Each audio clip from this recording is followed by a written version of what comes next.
Delivery রুগী নিয়ে খুবই বিপদে আছে চল্লি ফুলগাজীর মানুষ দেখতেছেন। ডেলিভারি রুগী নিয়ে বিপদে, খুবই বিপদে। আপনারা দেখতেছেন পানি খুবই লোকালয়ে বাড়তেছে, কমার কোনো সুযোগ নাই। ডেলিভারি রুগী নিয়ে খুবই বিপদে আছে ফেনী ফুলগাজীর মানুষ, দেখতে পাচ্ছেন আপনারা। আমি এখন ফুলগাজীতে দাঁড়িয়ে আছি, অনেকগুলো স্বেচ্ছাসেবী টিম আছে, ওরা দেখতেছেন আমাদের কাজ করতেছে। ওরা ডেলিভারি রুগী নিয়ে ওরা খুব বিপদ, দেখতেছেন মানুষ অতি দ্রুত আশ্রয়কেন্দ্রে চলে যাচ্ছে। পানি শুধু বাড়তেছে, কমার কোনো সুযোগ নাই।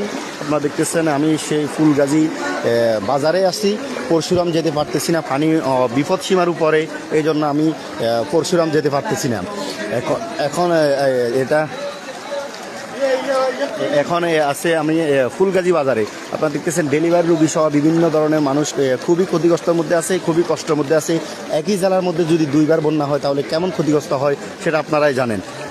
বেশিরভাগ ক্ষতিগ্রস্ত, বাংলাদেশের সবচাইতে বেশিরভাগ ক্ষতিগ্রস্ত হচ্ছে যে ফেনী জেলা, কারণ একই জেলার মধ্যে দুইবার বন্যা, দুইবার বন্যা এই ফেনী জেলার মধ্যে।